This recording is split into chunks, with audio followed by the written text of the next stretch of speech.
Good morning. This is HSK Tangirala, Director, Institute of Cooperative Management, Rajendra Nagar, Hyderabad. Today we are going to discuss about the cooperatives and its classification. Let us understand what exactly is the cooperative is. A cooperative is an autonomous association of persons united voluntarily to meet their common economic, social, and cultural needs and aspirations through a jointly owned and democratically controlled enterprise. This is the definition given by International Cooperative Alliance in 1995. Okay? Now, we will see what are the values. Every cooperative society is having its own values. Every organization will have its own values. So every cooperative society will have to follow the values. These are the values once again are mentioned by International Cooperative Alliance 1995. 1995 means that is a year. That is a year. During that particular year, these are the values. First is self-help.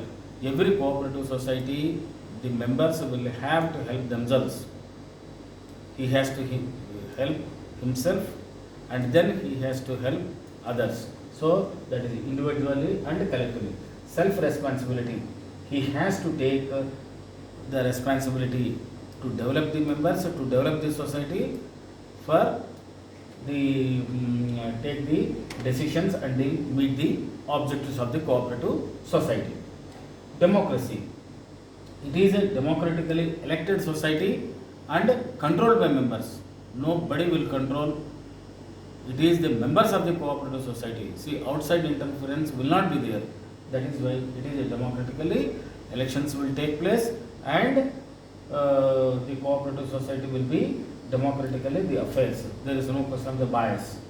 So, equality. Equality means irrespective of the number of the shares purchased by a member of a cooperative society will have same voting right. That is one man and one vote.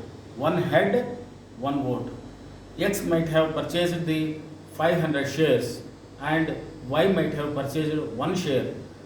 Even though the X has purchased the 500 shares, unlike in Companies Act, in cooperative societies, 500 shares holder also will have only one vote.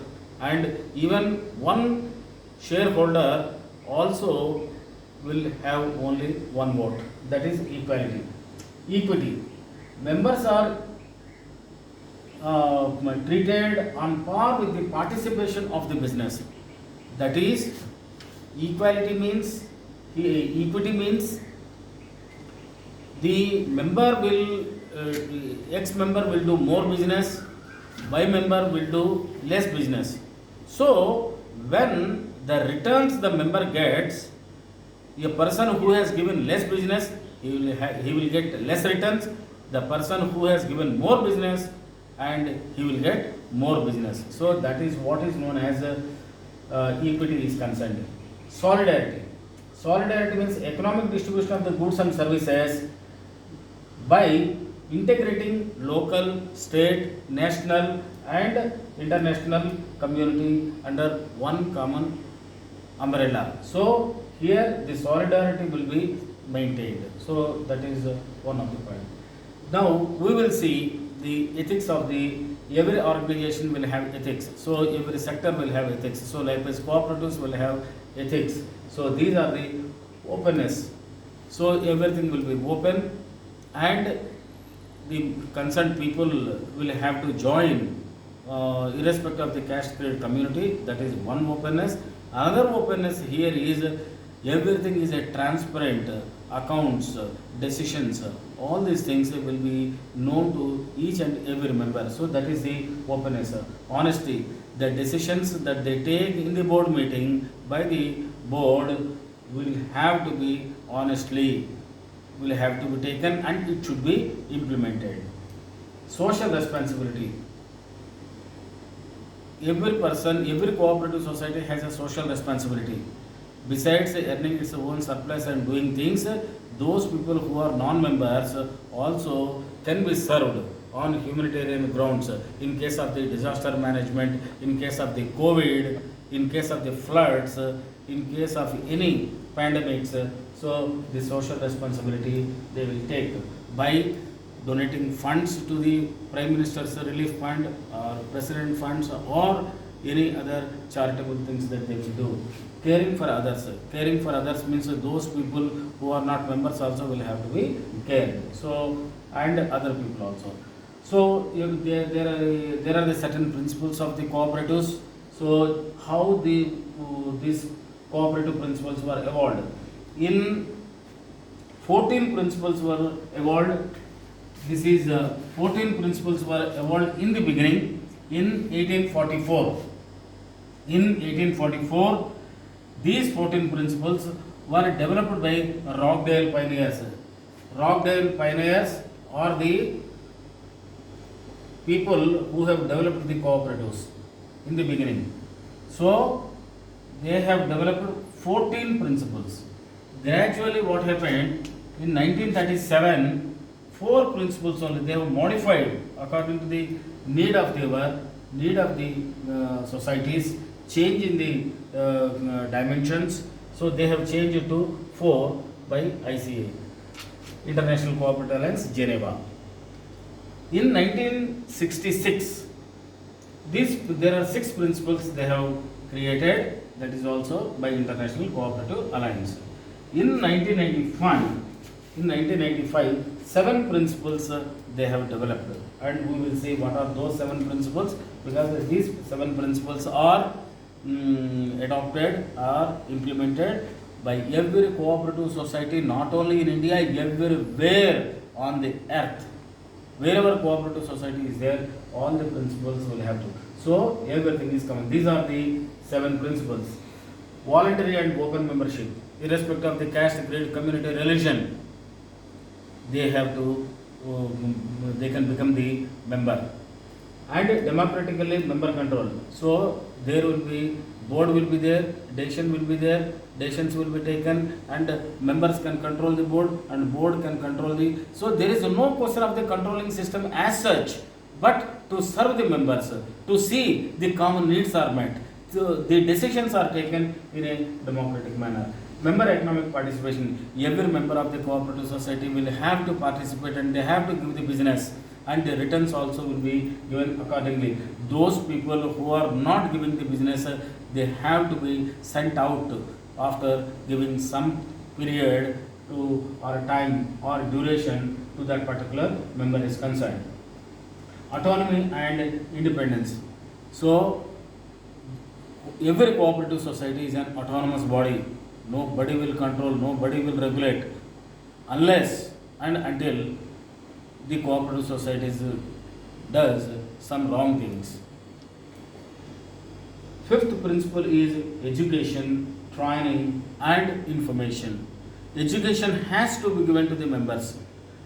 In that education, they have to explain what is a cooperative, what are the principles, what is the values, what is the ethics of the cooperative society. They should not feel that it is a government organization or it may be any other public sector. It is a cooperative sector, it is their own organization, and if they are giving business, the society will survive, otherwise it will collapse. So that is why education has to be given, and importance of the members, rights of the members, duties of the members, everything, and entry to the cooperative society also will have to be explained.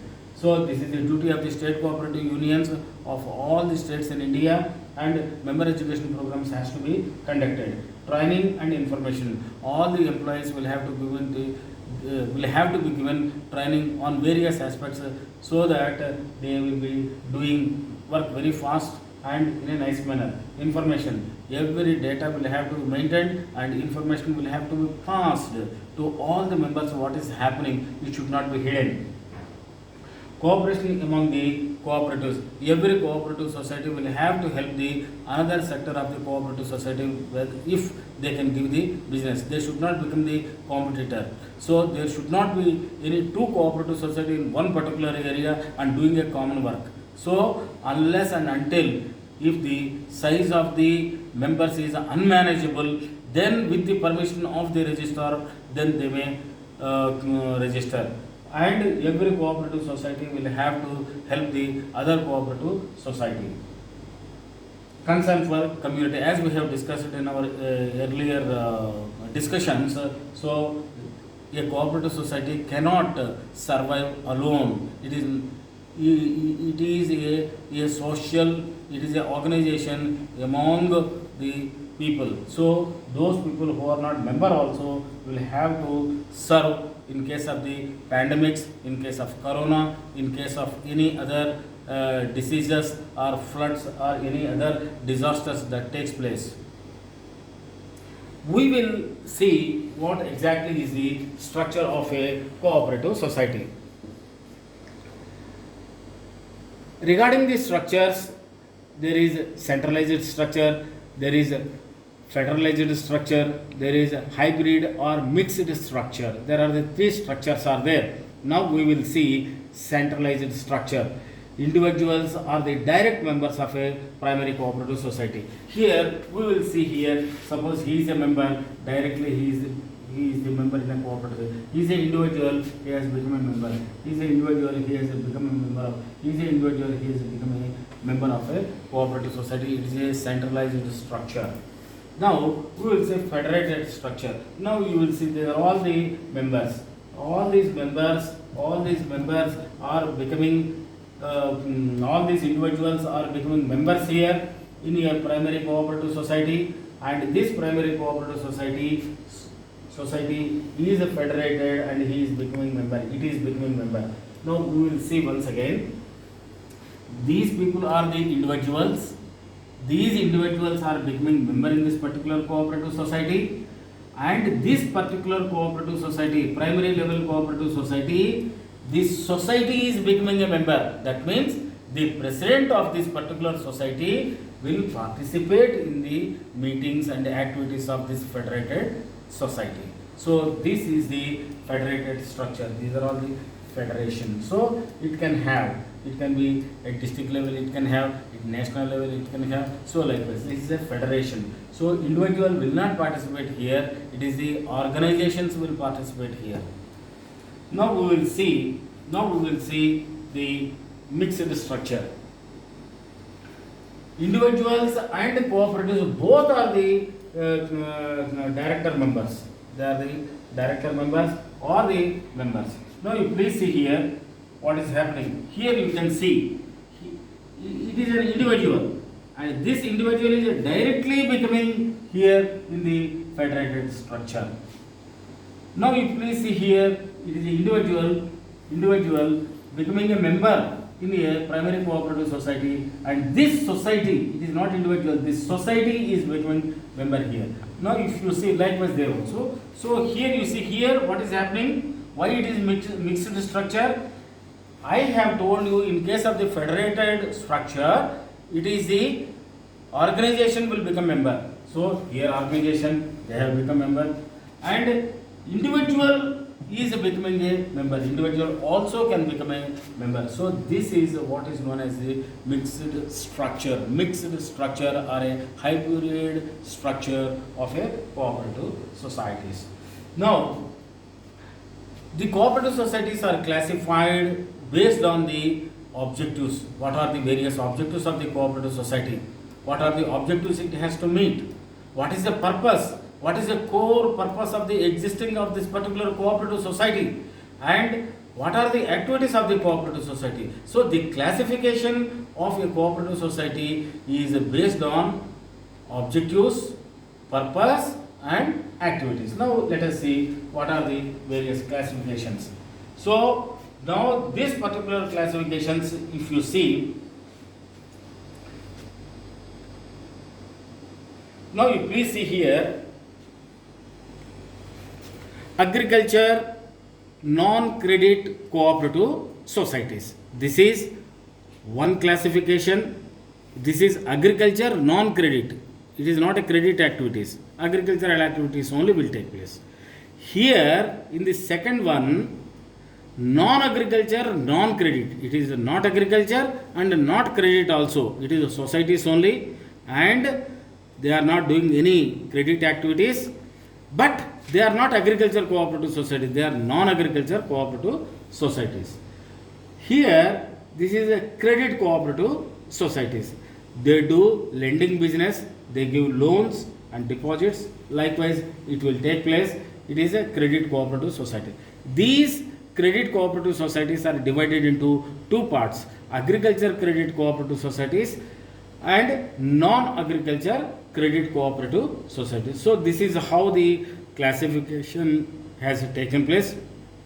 We will see the examples of the agriculture non-credit or the classification of the cooperative societies is concerned. As we have discussed here, in case of agriculture non-credit cooperative societies, marketing cooperative societies, processing cooperative societies, producer cooperative societies, farming cooperative societies, dairy cooperative societies, fishery cooperative societies, poultry cooperative societies. So likewise, all are related to agriculture, but they are doing their own activities. There is no question of the lending or some any other thing that is taking place. It is they are not doing that particular business. Now we will see the non-agriculture, non-credit cooperative societies. So they are consumer cooperative societies, housing cooperative societies, industrial cooperative societies, labor cooperative societies, and service cooperative societies. Now we will see the credit cooperative societies. These credit cooperative societies are divided into two parts: agriculture credit cooperative societies and non-agriculture credit cooperative societies. Now we will see agriculture credit cooperative societies. State cooperative bank. State cooperative bank is a federation. It is a federation. DCCBs are the members of this particular cooperative society. Then district central cooperative banks, primary agriculture cooperative societies, PACs, state cooperative agriculture and rural development banks, that is land banks earlier the name was, and primary cooperative agriculture and rural development banks. So these are all the agriculture credit they are giving, and here we have to explain in case of these particular agriculture credit is divided into two parts. That is, one is short term credit and long term credit. Medium term credit also is there. So three parts we can say: short term credit, medium term credit, and long term credit. ST, MT, LT. These state cooperative banks and district cooperative banks, they are more in case of the state cooperative, district cooperative banks, primary agriculture cooperative societies are for short term and medium term only. They are not for long term. Whereas in case of state cooperative agriculture, rural development banks, primary cooperative agriculture, rural development, they are long term lending. But in case of Andhra and Telangana, state cooperative banks and state cooperative agriculture and rural banks were merged under single window system. So the state cooperative banks, district cooperative banks, primary agriculture cooperative societies are doing all the three activities: short term, medium term, long term. So this is one point one has to understand. And here, in case of the non-agriculture credit cooperative societies, urban cooperative banks, thrift and credit societies, salary earner employee cooperative societies. So they are doing non-agriculture credit. That means they are not giving loans to the agriculture purposes. For your information, the Reserve Bank of India has allowed urban banks also for lending to agriculture. Some banks are giving loans to the agriculture, but some banks are not giving because it is not mandatory. I wanted to quote some of the examples of the cooperative processing. Cooperative processing, I have told you there are marketing cooperative societies are there, processing cooperative societies are there. What type of the processing these cooperative society does? Sugar processing, cotton processing, oil seeds processing, and cooperative marketing of fruits and vegetable, processing of plantation crops like rubber, coffee, coconut, arecanut, and chicory and sicona. So these are the processings are there in case of the plant cooperatives. And plant crops is concerned, paddy processing cooperatives, rice mills are there. So these are the processings. There are certain examples, and there are the certain examples of the industrial cooperative processing and its products and its activities. What the industrial cooperatives does? Industrial cooperatives, they are doing auto and taxi repairs and industrial cooperative estates. They construct a huge estate. Under that particular estate, they are giving for industries, small scale industries, they are giving rent. So they provide a shelter under one umbrella. So or otherwise under that particular estate, the members will be working. So likewise this estate also, and the leather finishing, painting, printing, tailoring, metal, brick making, matchbox, polythene products. In case of the printing is concerned, in Tamil Nadu you can see many of the industrial cooperative societies, and more cooperative society, industrial cooperative societies you can see in Kerala and northeastern states. This is the logo of the International Cooperative Alliance.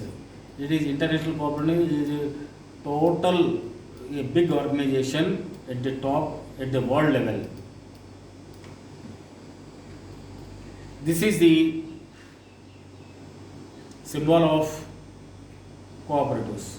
It is a sign, second, giving second is a cooperation. This is a cooperative flag, a rainbow flag. There are the 7 colors are there, and each color indicates the some meaning to motivate the people. And these are red. Red stands for courage.